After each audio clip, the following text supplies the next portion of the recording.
everybody, it's Jake here with the DIA guys again, and today on this video I'm going to shoot a real quick tutorial on using a battery tester to test the cold cranking amp capacity of a battery. So this tester I'm going to show is from Harbor Freight Tools. I'll show it, show how you use it, and we'll put on a battery and we'll run a quick test.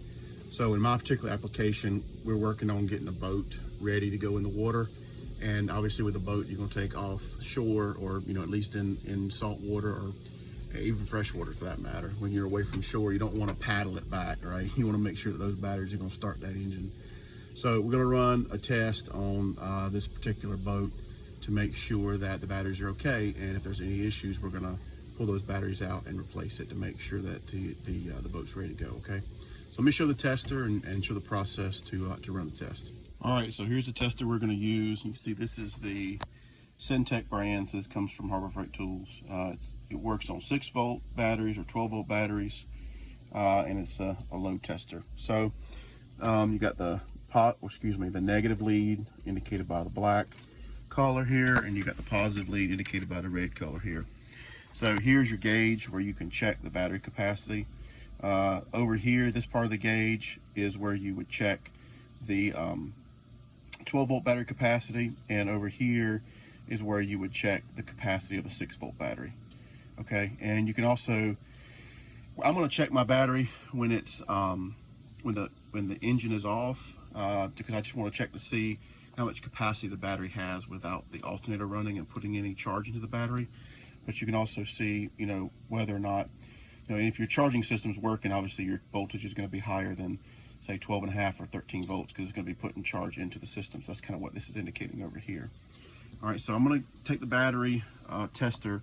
Oh, and before I do that, though, one other thing I'll mention is that up here is the resistor bank. So the way this thing works is that when you put the negative cable and the positive cable on the battery, and you hit the switch, you're actually engaging these resistors.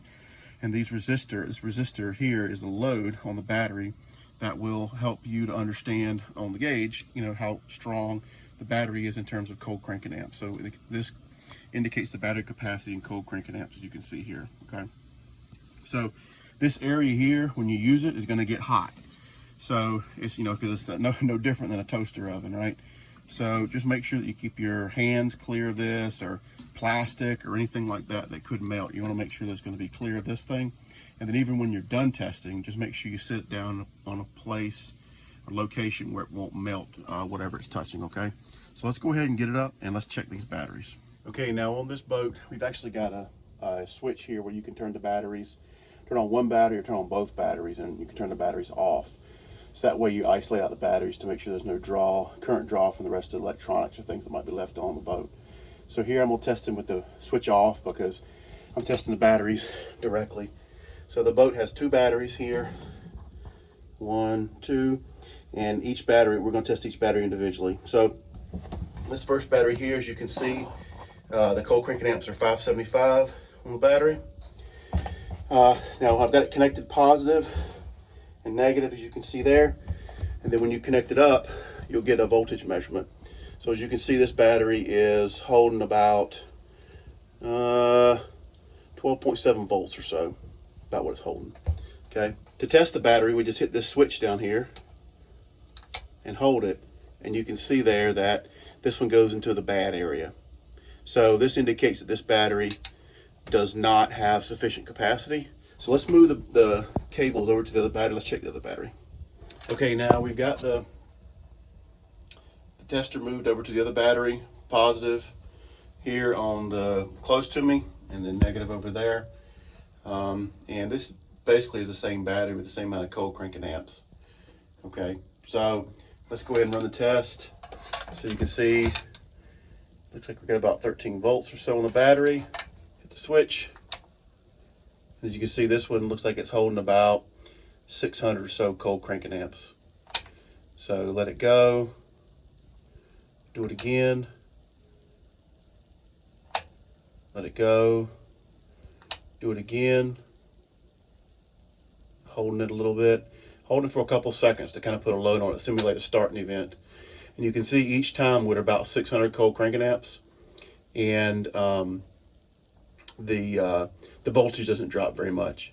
So that indicates to me that this battery right here is a good battery. So what we're going to do is we're going to pull this battery out, replace it, and we're going to keep this battery in place. All right, so that's it. That's the process to go through to load test your batteries. So last thing I want to do is just remind you, remember this area here where the holes are, where the resistor bank is, that area is going to be really hot. So make sure when you're done with your tester, you don't touch it, you don't set it down in a place where you could potentially melt plastic or start a fire or something like that, okay? Just want to make sure I point that out. That's very, very important when you use the battery tester. Okay, so this has been Jake with the DIA guys, and I've gone through with you the process of doing a load test on a battery so that you can have some confidence in your battery to be able to start the engine on your boat, your RV, your truck, your car, whatever it's connected to, so that you can make sure that you can get back home. Okay, so as you can see, it's a very easy test to do, not very complicated. You have to have the tool, but the tool's not too expensive, and it'll give you some confidence in your equipment, and also save you a little bit of money perhaps as to whether or not you want to make the decision to replace your battery. So hopefully everybody learned a little bit of something from this video, and we'll catch you guys on the next video. Y'all take care. See ya. Bye-bye.